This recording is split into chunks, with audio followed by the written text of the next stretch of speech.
And right now you're going to hear a thing called Stomp On.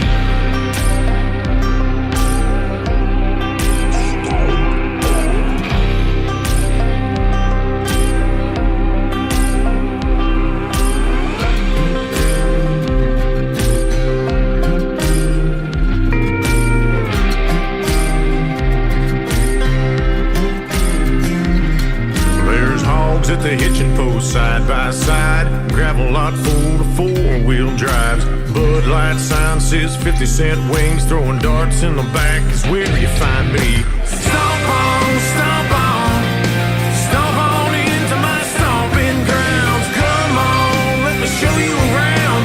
Stomp on into my stomping grounds. Stomp on, stomp on, stomp on into my stomping grounds. Come on, let me show you around.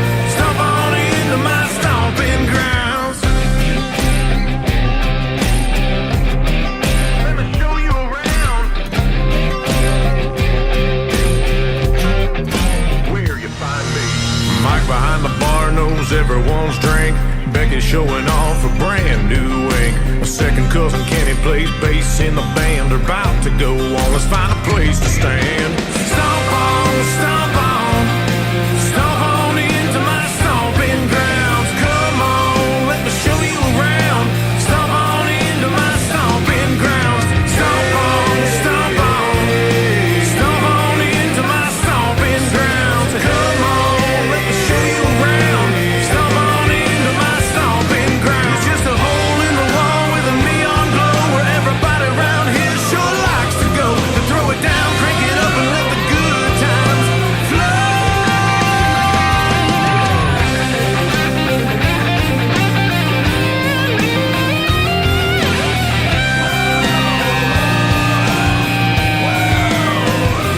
Singing hey,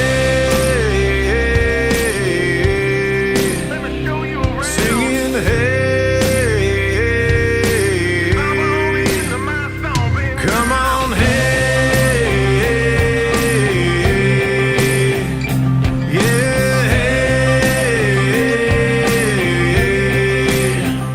singing hey, yeah.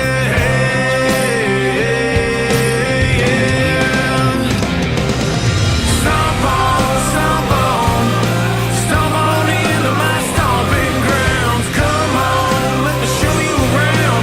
Stomp on into my stomping grounds. Stomp on, stomp on, stomp on into my stomping grounds. Come on, let me show you around. Stomp on into my stomping grounds. Hey, singing hey, singing hey.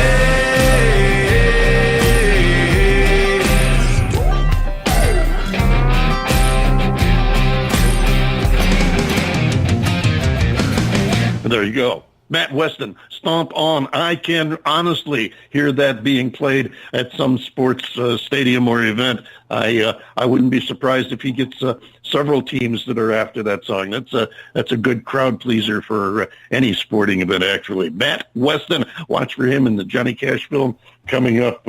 Maybe late this year, early next year. 116 McDougal is the name of it. Right here on the David Bowers Awards. Next up, we have Kristin Karma. Here she is with a song called Try.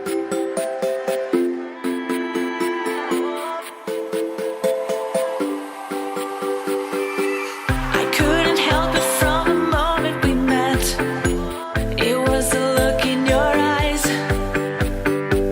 It felt so right, like we've done this a million times. But I was in for a ride, ghosting me to keep your pride.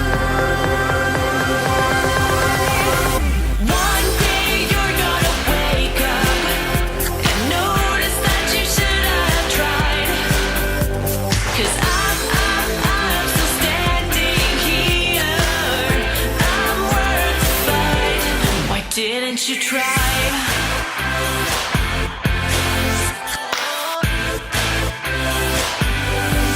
Didn't you try?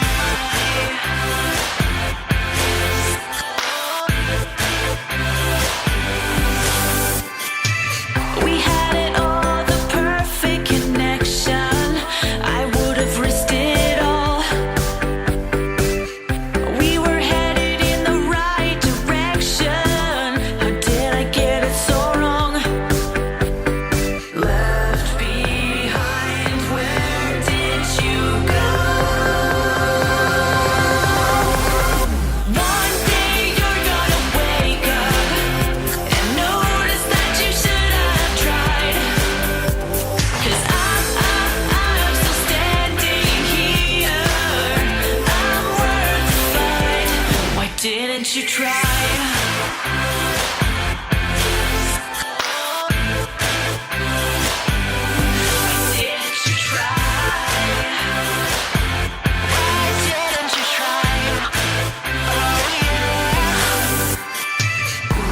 I'm not gonna sit around and wait for you.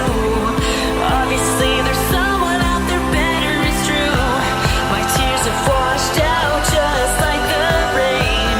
I'll pick myself up and start all over again.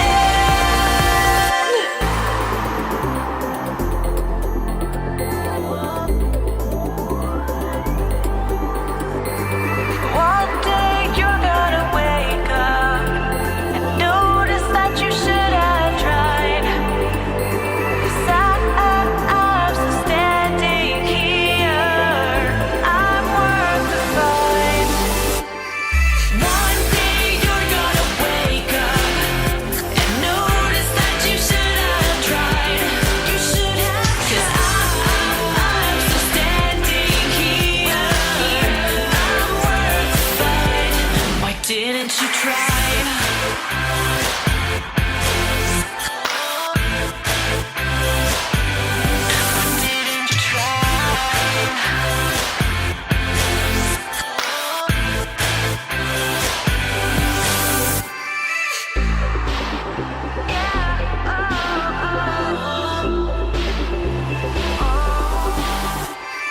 There you go. Kristin Karma. It's called Try. And right now, we're going to try to get Kristin Karma to come in here and sit down and talk to us. Hello, Kristen. How are you? I'm great. Thanks for having me. Well, and thank you for joining us. So glad to have you here. Putting out some good sounds there. I really like that. And, of course, this is one of the few times that John Bon Jovi will have actually heard one of the tracks before we play it here on the show today. Usually I don't let him hear them ahead of time. That way there's no preconceptions or anything. I get his cold first opinion. But we did preview your song here a few weeks ago, so he will get to hear it for the second time today when we play it a little bit later. Right now, looking forward to sitting down and chatting with Kristin Karma and learning a little bit about you. Now you've got a little bit of history here. I know this is not your first rodeo. I'll ask you the same question that I asked Matt. Tell us a little bit about your background.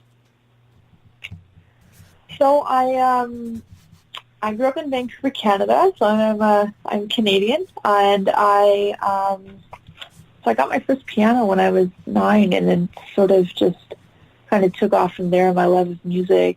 So I was going through the Royal Conservatory of Music and doing all the testing and everything, and moved on and joined the Air Cadet program, learning about, instrumentations and how everything works together, rhythms, that kind of thing. From there, I got certified in audio engineering, and and then I just decided that, I didn't want to be behind the scenes. I wanted to be on the stage. I had a message. I wanted to get up and actually share the music I was making and creating. And, it's been a hustle since day one, but I'm glad that I've taken every step, and, it's only up from here. Kristen, now I want to ask you a question. This is John. You mentioned something that is very near and dear to my heart, and that's audio engineering. I do a lot of the audio specs for the show and make sure that, at least I try to make sure that levels are proper. But in my past life as a disc jockey, we did a lot of audio production in the various and sundry radio stations, some of them being absolutely palatial and others being just absolute dumps. But you have an effect in this song. I know it's digital, but you have an effect in there that very much reminds me of analog phasing, taking two reel-to-reels or two records or whatever and setting them, trying to fluctuate the speed just a little bit. And this is something that I've always never gone overboard on, but occasionally, every once in a while, we'd like to freak out the listeners and, have their favorite song be maybe just a tad bit different. And I'd like to know a little bit about that. What was it that inspired you to do that? Because it worked very nicely in this song. For that, I would have to give it to my producer on this one, who actually went through and put all the effects on there and whatnot. For this song, I sort of had a concept of what I wanted to talk about and what I wanted to, the melody and the bare bones of it. But once it was recorded, that was my producer Mark who added the effects. Well, be sure to. So there's quite a few, yeah. Be sure to ask him if he's been around for a while. Be sure to ask him about analog phasing, and if he knows about it, I can almost guarantee you're going to see a big grin on his face because he'll know exactly what I'm talking about. Yeah, absolutely right about that, Kristen. It works well. It really does. It does. I agree. And Kristen, looking through some of your background notes here, I'm looking at a rather unusual history. Let's see. We went from not necessarily in this order, but we went from ballet lessons to air cadets to military marching bands and the Royal Conservatory of Music that you mentioned. That is an unusual and circuitous route. How did you navigate that? Well, when I was younger, I was drawn to the dancing, and so I took ballet when I was about 5 or 6 for a couple of years and did the grades and testings for that. And then, I just kind of, they told me I'd be too tall to be a ballerina, unfortunately, so that kind of crushed my spirits a little bit. But and then I moved on to a couple of different things before I, asked my parents for a piano, and I thought, I wanted to try music because I was drawn to, something about it, whether, something through dance or whatnot. And so I was doing that, and while I was doing that, when I was 12, I sort of followed in my brother's footsteps and joined the Air Cadet program, and then joined the brass and reed band, as well as the pipe band, which is bagpipes and drumming. So I know there's quite a bit, but it was all learning different instruments and how everything works together. And that's kind of what makes me a well-rounded musician and able to come up with different things in my music.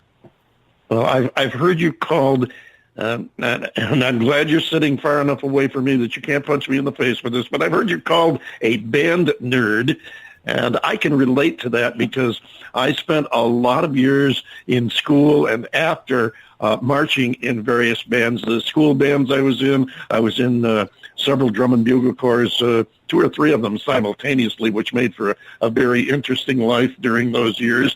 But I can relate to your band nerdism, as it were. And yes, I can see where this experience of yours, though varied extremely in some cases, does lay the groundwork for a definite appreciation of music and the individual instruments. Now, how did you make the transition to not only to pop, but to hardcore dance music? Well, if you take a look at the ballet and the military marching band, it's very structured, very militant almost. There's only kind of one way to do it.